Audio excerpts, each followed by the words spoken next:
Assalomu alaykum hurmatli brifing ishtirokchilari. Ma'lumki, bugungi kunda mamlakatimizda aholi turmush darajasini oshirish va kambag'allikni qisqartirish davlat siyosatining ustuvor yo'nalishlaridan biri hisoblanadi.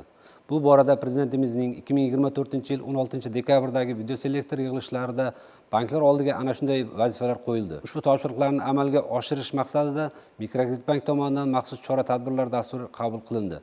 Bugun sizlarga ushbu dastur doirasida amalga oshirilgan ishlar to'g'risida qisqacha ma'lumot bermoqchiman. Birinchi yo'nalish mahallabay ishlash tizimi.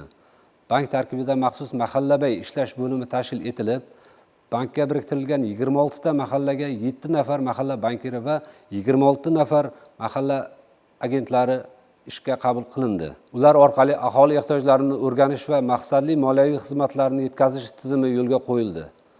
Ikkinchi yo'nalish kreditlash orqali faol qo'llab-quvvatlash. Joriy yilning 4 oyida bank tomonidan jami 152 milliard kredit mablag'lari ajratilgan bo'lib, buning 89%, ya'ni 135 milliard so'mi bevosita kichik va o'rta biznesni qo'llab-quvvatlashga yo'naltirildi. Tadbirkorlik yo'nalishida ajratilgan kreditlar mahallalardagi aholi va tadbirkorlarga to'g'ridan-to'g'ri yetkazilishiga urg'u qaratildi. Oilaviy tadbirkorlik dasturi doirasida 27.4 milliard so'm, biznesga birinchi qadam dasturiga 7.8 milliard so'm, mahalla loyihasi dasturiga 24.5 milliard so'm ajratilgan kreditlar ustuvor jarayonlarning asosiy tayanchiga aylandi. Bankimiz tomonidan ayollarni biznesini qo'llab-quvvatlashga alohida e'tibor qaratilib, ularga foiz imtiyozlari va ta'minot bilan bog'liq imtiyozlar taqdim etilmoqda. Xususan, kichik biznes tadbirkorlik yo'nalishida ajratilgan kreditlarning 54% ayollar biznesini hissasiga to'g'ri keladi. Biznes jarayonlarini kuchaytirish, yashirin iqtisodiyotni soyadan chiqarish maqsadida prezidentimizning tegishli qarorlari bilan oilaviy tadbirkorlik dasturi doirasida muvaffaqiyatli qatnashgan, o'z bizneslarini keng bosqichga olib chiqish istagida bo'lgan hamda oxirgi 12 oy davomida faoliyatini yuritib kelayotgan tadbirkorlarga 100 million so'mgacha garovsiz kreditlar taqdim etilishi natijasida 114 nafar tadbirkorlarning 11 milliard so'mlik loyihalari moliyalashtirib berildi. Bundan tashqari bankimiz tomonidan viloyatda yirik investitsion loyihalar ham moliyalashtirib kelinmoqda. Jumladan Guliston shahar Buyuk kelajak mahallasi hududida joylashgan loyiha qiymati 8.5 million dollar bo'lgan loyiha moliyalashtirildi. Loyiha tashabbuskori New Fly Techno MCJ tomonidan oziq-ovqat mahsulotlari uchun polipropilen qop ishlab chiqarish loyihasi ishga tushirilishi natijasida viloyatda 100 nafar yangi ish o'rinlari yaratildi. Bugungi kunda jamiyat tomonidan viloyatda ishsiz yoshlar qamrab olinmoqda. Uchinchi muhim yo'nalish ish o'rinlari yaratish borasida yanvar-aprel oylarida viloyatda bank ko'magida 4432 nafar aholi bandligi ta'minlandi. Shundan 1930 nafarini doimiy ishga joylashtirish choralari ko'rilgan bo'lsa, 2502 nafari tadbirkorlikka jalb etildi.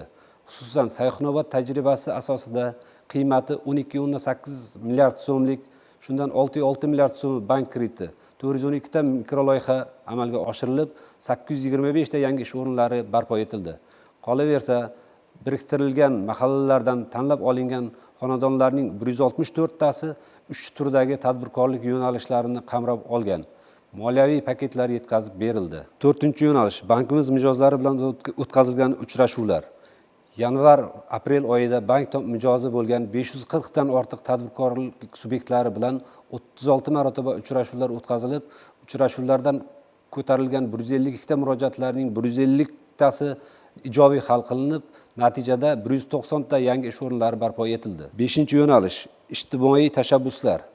Sirdaryo viloyatida biriktirilgan 40 ta kambag'al oilalarga homiylik mablag'lari hisobidan xonadonlarni ta'mirlash, chorva mollari, qo'y va parandalar, tomorqasini ekish uchun urug' va agrotexnika tadbirlari, tikuv mashinasi, issiqxona tashkil etildi. Bundan tashqari 10 ta mahalladagi 47 ta kambag'al oilaga 250 dona mevali ko'chatlar tarqatilib, bog' yaratildi.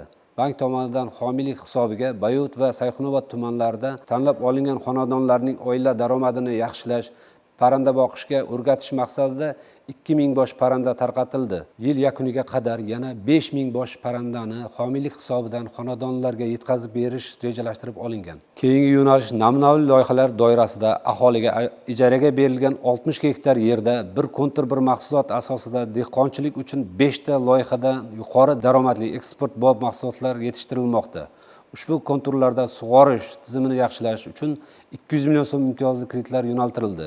Shuningdek, super loyihalar doirasida yetishtirish, qayta ishlash, sotish zanjiri yaratildi. Albatta, ushbu loyihalar natijasida qishloq xo'jaligi mahsulotlari hajmi ortib, aholi daromadini yaxshilash kutilmoqda. Xulosa sifatida ta'kidlash lozimki, Mikrokreditbank tomonidan yo'lga qo'yilgan mazkur ishlar kelgusida ham tizimli ravishda davom ettirilib, aholining faol iqtisodiy hayotga jalb etilishiga, daromad manbalarining kengaytirishga, bandligini ta'minlashga xizmat qiladi. E'tiborlaringiz uchun rahmat.